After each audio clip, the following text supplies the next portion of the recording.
everyone, welcome to Lizzie's Little Library and the Newbery Project. The next chapter in our series is the 1995 winner called Walk Two Moons by Sharon Creech. The author also has a 2001 honor for The Wanderer. The story is written in 44 short chapters. There is a lot of information in the first 3 paragraphs, and I found it to be a little confusing. The narrator is named Sal, or her real name is Salamanca. She is 13. She grew up in Kentucky along the Ohio border, so basically Cincinnati. Her mom has gone, and after Dad realizes Mom is not coming back, he drives 3 hours north to Euclid, which is near Cleveland. Sal meets Margaret and Phoebe and alludes to the time she was locked in the car with her grandparents for 6 days. In the next chapter, Sal explains the locked-in part. It wasn't a blizzard or anything dramatic, but a trip to Idaho with her grandparents, which honestly sounds fantastic. I miss my grandparents. Idaho, is not a random destination. They have a very deliberate purpose for going there. And she tells us Mom is there, resting peacefully. Is Mom dead? On page 6, I don't like stories that start with that question in my head. On page 6, she gives a description of the grandparents, and they sound absolutely fantastic. She says, my grandparents' Hiddle were my father's parents, full up to the tops of their heads with goodness and sweetness, and mixed in with all that goodness and sweetness was a large dash of peculiarity. This combination made them interesting to know, but you could never predict what they would do or say.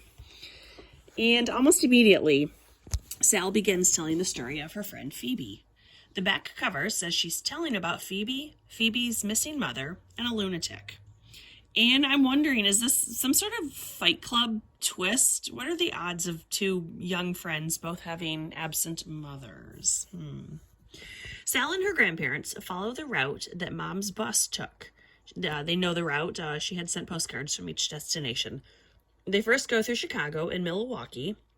The story completely skips Minnesota.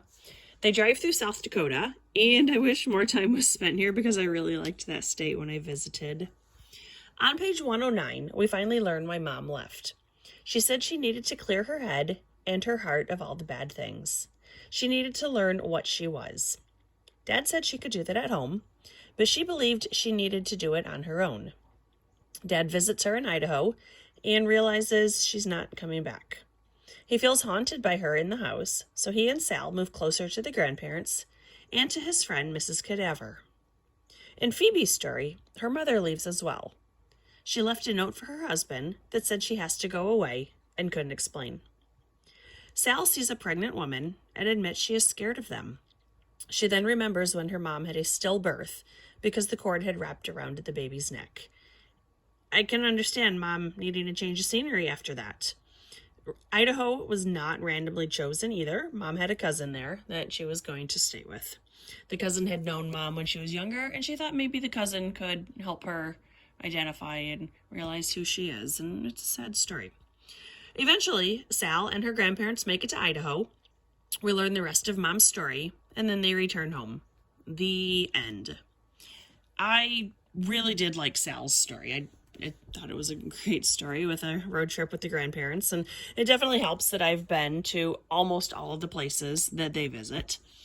But Phoebe's story was odd, and I didn't like the juxtaposition of the 2 stories. I know what the author was trying to do here. She was trying to have one serious story and one that ended up being kind of funny, but it didn't really work for me.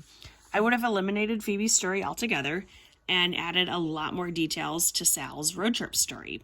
For example, they drive through Mitchell, South Dakota, but they don't visit the Corn Palace. Who does that? Okay, I'm being silly here. The grandparents were the best characters in the story, and they absolutely needed more attention. So overall, the book was uneven. There were parts I really liked and enormous parts that I thought were not needed at all. So because of that, I can't really recommend this book, even though some parts of it really, really were good. There were 2 honor books this year. All of the nominees for both the winner and the honors were by female authors. This is not the first time this has happened.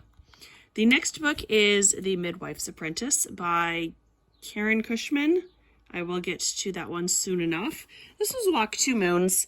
The significance of the title is something you would hear out of a fortune cookie, that you can never really understand someone until you have walked 2 moons in his shoes. It was an unusual book, but the grandparents were great. So if you like stories about funny, unpredictable grandparents, check it out, at least for that part. Speaking of grandparents, I bought my book used and inscribed in the front cover. This was a gift in Christmas 2009 from Grandma Sailor.